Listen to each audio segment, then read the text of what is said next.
This is the story of Bagasse Mountain Resort. It started with a memory of a place. Images of green, blue, brown, and gold. The images started to move. I found myself dancing in a mountainous field, taking up space, moving with time, happily following nature's rhythm. Slow, fast, slow again, a pattern of life. There was no right step, no wrong move, a structure to follow, a feeling to choose. I let it in, and I let it go, becoming the medium itself, embodying natural expression, engaging, emotion, absorbing, intention. Perhaps to understand space is to experience it, to feel it. And perhaps by doing so, we can create spaces that open our sensibilities and relate with what's around us. As designers, we want to make people understand, to make tangible the non physical, and to use this passionate journey to explore the expanse of the psyche and the alleys of our human minds. So we run, we walk, we dance, and never stop. From that early memory came this project, Bagasse Mountain Resort, a mountain resort that glimpses a future of healing, not simply through its set of forms, colors, or perspectives, but rather through a culmination of all the actions it harbors, all the beings it protects, and all the movements it contains. What if we looked at things differently and designed a new hospitality model, one that steps away from such extreme density and instead is deepened and consciously explored, not just from a technical aspect, but from an experiential one? What would happen if we created spaces that not only occupied scenes and landscapes, but instead occupied memory? In the small municipality of Don Salvador Benedicto in the province of Negros Occidental, Philippines, views of endless sugarcane fields have defined how people live, work, and fight to exist. Here, sugar is everywhere. Negros Island, my hometown, accounts for 60% of the Philippine sugarcane production, with around 240,000 hectares planted to cane against 400,000 nationwide. Of the 29 operational mills in the Philippines, 13 are in Negros. With sugar being produced in this scale, the problem of agricultural waste is made visible. It is estimated that 1.17 million tons of sugarcane trash is available as a biomass resource in the Philippines. In addition, 6.4 million tons of surplus bagasse, the dry, pulpy, fibrous residue that remains after sugarcane stalks are crushed, is available from sugar mills, often being considered a nuisance to farmers. The surplus bagasse being left to just rot around the sugar mills. Conventional building materials such as brick, steel, and cement consume a great amount of energy. In effect, this pollutes our air, our water, and our land. The rise in demand for more sustainable approaches has led to innovative ideas surging in different industries. In interior design, recent investigations prove that bagasse can serve as partial replacement of cement for concrete, bricks, furniture, particle boards, interior wall treatments, and textiles, among others. Starting from this perspective, a reflection is proposed on how utilizing bagasse in the design, this sort of remnant of the landscape, can offer solutions to these problems, starting from the development and to construction, whether on a large scale or with individual elements. When I revisited the site and spoke with the locals, I asked them what biggest problem they faced on a daily basis. Without any thought or hesitation, they answered, "Pegado," meaning poor or poverty. As I continued my conversation with them, I learned that they had little to no means of income, often having no choice but to leave the mountains to find jobs in the city. "Ano ubra ka mga tao di subong?" I asked in our native language, meaning, what jobs do people here currently have? They told me the men went into construction in the city, while the women applied for positions as lavanderas or women that wash clothes in households. Some tend to their small farms planting fruits and vegetables. This community has the manpower, the resources, the strength, and the potential. They simply have no system that would support them and invest in their capabilities. Now, the question became, how do we, designers, translate all of this information, these relationships and these memories into design? In a structural and systemic approach, this resort values working with the community, hiring local labor during the building process and later on for maintenance, using local and sustainable materials, and implementing a program to train the community to become staff, gardeners, tour guides, and chefs. In a more experiential and experimental approach, this project moves the human from the periphery to the center of analysis. To contribute to this reconfiguration, I took a look at our human experience, the internal and the external, and how they relate to each other and with space. Through this, it became clear to me that to create experiences through design, we have to design to evoke emotional responses as reaction to stimuli emerging from our senses and from the elements of our environment. So I started by doing these kind of experiments, these studies of how an image can grow and transform itself. By shifting the emphasis from predetermined forms to the transformation of forms, this allowed the design to explore new relationships with the site. Study 1 is an image from my memory, the formation of sugarcane in a field. Study 2 is a symbol of memory itself, showing how the neurons of our brain look like when we form memories. Being accustomed to seeing these microscopic figures, Study 3 shows how bagasse, the fibrous residue from sugarcane, would look like under a microscope. And Study 4 shows a cross-section of bagasse under a microscope. By pulling away from realistic representation and manipulating these images, they dictated the forms and layout of the space. A key aspect of this design was inspired by Study 1, the choreography, movement, and formation of sugarcane in a field. By using geometry and finding negative space, this bagasse wall panel made from bagasse bricks and metal becomes representational of the resort, seen in repetition throughout the different spaces, and proving that even aesthetic decisions can be made to align with our approach. The master plan, inspired by Study 2, is grounded on this idea that everything, just like a web of memory, is linked, that humans, animals, and ecological systems are inextricably intertwined. The plan was divided and defined into 5 different zones: the cultural, recreational, spiritual, ecological, and educational. Considering these 5 zones as a single balanced entity, wooden walkway bridges connect the different zones, giving the guest a walking experience as he or she traverses across the structures and the different levels of the landscape. The main lobby, a multifunctional space, was divided into 5 key areas. Its circular shape and flow connects different levels of light, sky, space, ground, and earth, with nature at its core, responding to the different orientations and circulation of the space. The facade of the resort presents a welcoming connection upon arrival. Every form was designed to create a coherent narrative between the different levels. See the number 1 in the perspective.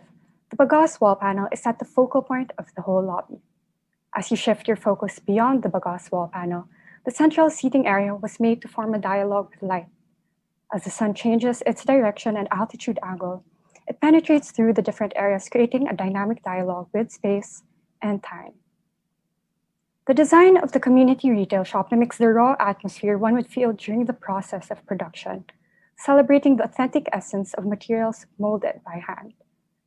The shop invests in the dignity of the local art community and encourages them to produce items made from or with bagasse, such as pottery or paper art. Shaped by the site's program and conditions, the open-air restaurant honors local flavors of culinary culture of Negros Occidental, sourcing its ingredients from the local farmers. By entirely removing the walls, the guest is no longer confined to a singular defined area, and his or her spatial experience is multiplied to the expanse of the landscape. Nature pierces from the ground through the roof and into the sky, blending the structure into its surroundings. The green roof deck allows for an elevated view of the mountains where one can stay in stillness and listen to the sound of the birds, watch the passing of the clouds, and feel the soft movement of the wind passing through their skin. The circular villas were designed to create a dynamic play of visual permeability, interacting with the surrounding mountain while in the comfort of a shelter. Here, the external landscape is projected into the space, becoming the main element of the design. Built around this core, the standard Villas bed, seen in number 2, was elevated, forming a second floor level while keeping the modesty of sleeping on the ground. The value of local materials and community is seen in the individual elements, such as incorporating decor from the retail shop and using the Bagasse wall panel as a focal point, creating a moment of tactile sensory exploration. By opening the roof and creating an outdoor shower, even the simple process of a daily bath is transformed to an almost sacred experience. One can look up to the sky, offering a sense of peace, space, and privacy. The Villa Suite provides generous living spaces with 2 bedrooms. The master bedroom opens up its walls to the outside. By doing so, the design hopes to bring the guests to a relaxed state and see the world from a different rhythm. The Villa Suite also features a shared living and dining space with 2 bedrooms. The master bedroom to make the guests easily move from one space to the other. The outdoor deck conforms to the terrain, naturally following the topography of the mountain and coming together in a final culmination of the 5 elements. Bagasse Mountain Resort really values working with the community, creating a space where stories intersect. The resort is made by them, supporting them, and allowing them to share their talents and knowledge through the resort's different activities. The Wellness Cocoon is an open space for different activities such as yoga and meditation. Taking inspiration from Study 3, the Wellness Cocoon was designed to mimic the characteristics of fibers, its length, movement, and hair-like quality. Purposely designed with no furniture, all that remains in the space is pure energy, a space to leave you feeling restored, refreshed, and inspired. By collaborating with guest researchers and local farmers, the Botanical Dome encourages guests of all ages to learn about the agriculture and different species of flora in the region. By following the form of Study 4, its glass dome maximizes natural light and provides good airflow and ventilation. Its enveloping ceiling design allows for a display of hanging plants, giving the guests a sense of awe for nature. In addition, there is a dedicated area for kids to learn and play, and a central bench for those that want to watch over their children or to simply relax. Bagasse Mountain Resort is only a starting point in demonstrating the potentials of merging design, science, and sustainability. Yet, the Philippines is not alone in facing problems with agricultural waste, poverty, and inequity. What if this was the design strategy adapted by other sugar-producing countries? A new human-centered hospitality model that passes this knowledge from one country to the other and one generation to the next. Asia is home to the second largest sugarcane producing country in the world, India, followed by China and Thailand. Picture the resort's facade with China's mystic mountains in the background, or perhaps traversing through the wooden walkway bridges with Thailand's magical sunsets, and envision the Botanical Dome filled with the flora of India. As the resort would take up a life of its own in these countries, one can only imagine the endless possibilities and opportunities it would create. I don't think the power of this project relies on its style, its manipulation of form, or its application of color. While these are all fundamental elements in the design, I do think this project has revealed to me something profound about human nature. That there is a force in us, a force so intrinsically human that yearns to express itself in our creative work. Yet, at times I find myself asking, how did we get here? Why did we design our world like this? And what led us to a point of such extreme isolation? But beyond that, even in these times of adversity and distress, it were those early memories that offered me hope, the same hope I seek to give through this project. And as I danced through the mountains and through the fields, I felt the scale of the space, the weight of the world, the smallness of our bodies, and the promise of a single fiber. I'm Margaret Hagad from the Philippines. Thank you. Thank you. Thank you, Margaret. I'd like to invite our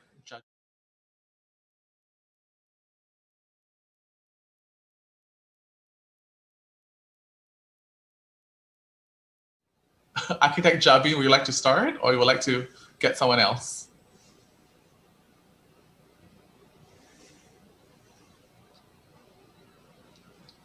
I don't mind, but maybe hopefully the gentlemen judges shouldn't feel that, women are getting a little bit of a upper hand. No, it's okay. I'll rotate. I'll definitely rotate. Please, Architect Jabi. Yes.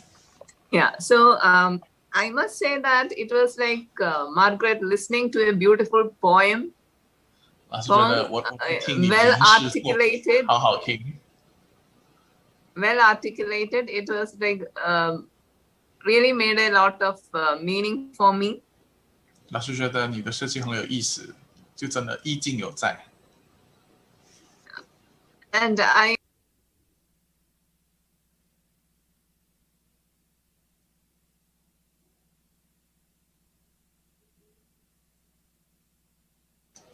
Sorry, Architect Jabin, you accidentally muted yourself. Sorry. I don't know, it got automatically muted. So it was a well-presented, well-articulated, human-centric project. The way you handled the spaces and made it experiential, yeah? So that was the whole concept, which we also were looking in this particular year for our interior design category. And I think you have justified your approach towards that. The spaces were there, but not there. That's why I said, it was sitting lightly and leaving people to maybe flow through their memories. And the only one suggestion would be like in that very open space of landscape, yeah, the way you have put that wooden louvered fencing thing, maybe you should have done it with sugarcane. Even that intervention could have been avoided. Yes. And in your slide, your first panel, when you do put human figures, there also you have to be a little bit sensitive. Why didn't you put that receptionist or the assistant in a local costume rather than a European kind of style? So I think it is to that extent you have taken it. I have only did this little minute points, but I thoroughly enjoyed your design. Thank you. Thank you. Thank you, Architect Jabin. Mr. Peter, would you like to say anything? Hi, Margaret. Hi. Hello. Hello? Hi. Yeah, I can hear. Huh? Okay. So, I look at your work, your presentation. It was very, very poetic in a way, And I think it's all really about not trying to show too much. It's all about your inner feeling of what you feel spaces. Of course, at time when I look at your presentation, some of the products that was produced, I felt it was far cry from your inner beginning, because the beginning part and the ending part was like a storyboard to me. You are like a director of a film, if you go to, Joey knows better because he's in Hong Kong, if you go to see most of the Wong Kar-wai film, Chongqing Express and things, but very, very nice because it really speaks about what a real city life is all about, the inner city that we are looking at. And I could feel you have so much thoughts in about that, which I think is beautiful. Because when I was, I remember now, when I was studying at, I was studying at the AA in London, my final year, the one who got the honors student, because it's very hard to get the honors at the AA. So if you get honors, the one who got the honors was he's a Japanese, but it was just all about video making. There wasn't even any architecture drawings, there even no floor plans. It's an architecture school, but there's no architecture drawings. It was a movie, and this movie makes everybody cry. Because he was explaining about the suffering he has. Going through, he understands in Japan of the World War and how he actually create as a director of a movie. He create, this is the life that we are going through, understanding the basics of life, the poor, the sadness, the fear, the kind of, so-called, evenness that's happening in this society that we are living in, where the rich and the poor, if in countries like Indonesia, and this is actually exactly how land territory is actually a very, very interesting design topic that we should be really talking at this point of life. You know, like, can people who's living on a boat water, living on a sea, and how can you tell them that this is my piece of territory or my land? Do you use the netting to actually zone the area? And this is very powerful because this is what I call immaterialization in a way, but yet territorialized because you occupy the space, being the fact that you draw the line where it's a physical line, but not a real line.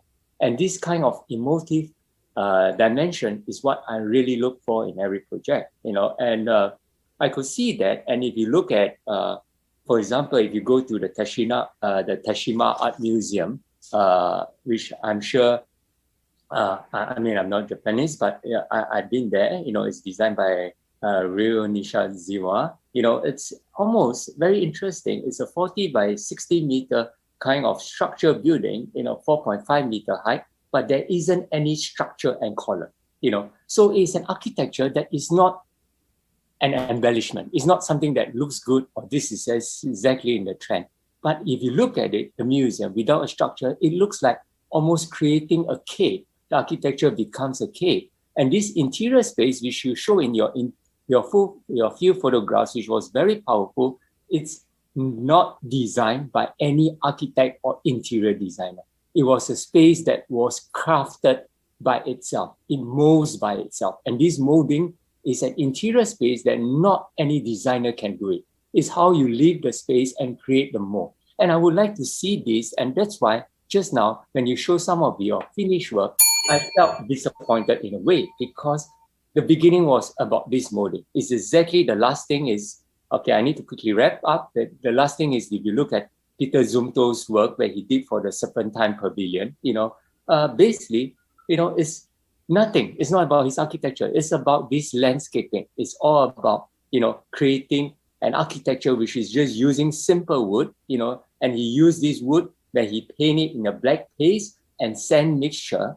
And all he needs to do is about light falling into these blocks. But the whole intention is the light is captured in this black box, but the light falls into the courtyard where the attention is these green spaces and landscape take priority over everything. So the architecture creates the courtyard and the courtyard becomes an interior space of really what he was trying to see. And that is powerful. Okay, thanks. Thank you. Thank you, Mr. Peter. Mr. Joey or Mr. Hideji, I have time for one last comment, if you guys have any. It's not the comment like I have. I think like the story she made is very ritual, looks like a ritual ceremony. And then that's how I see her presentation. And then, you know, they're taking the ideas of her memory, and then how the process she made this presentation. I think it's really touching. Yeah. Thank you, Mr. Hideji. Yeah, just a very short comment from me. Yeah, I mean, I kind of I buy the whole sensation. You know, I kind of really appreciate that the whole presentation. I think you have been taking care of every single details, which is that's why the judges want you to push even to a higher level, you know, to a more abstract level. But from here, I think the one thing to ask from you is probably all the 5 components that you have created from the culture, spiritual, and ecological. It is quite well crafted individually. I mean, you connect with nature, you touch with materials and light, but I think there's one more step. Maybe in the future, you can link them together. How they overlap each other. You know, you have independent components like, you know, living quarters. You have activity zones, and you have receptions. But once these components can be integrated, I think there will be even something powerful. Yeah. All right, thank you, Joey. Thank you, Margaret, for your amazing Thank you. presentation. You can log off now. Dear judges, we have a 10 minutes break. So I will get everyone to come back at 1 p.m. Singapore time sharp. All right? Thank you so much.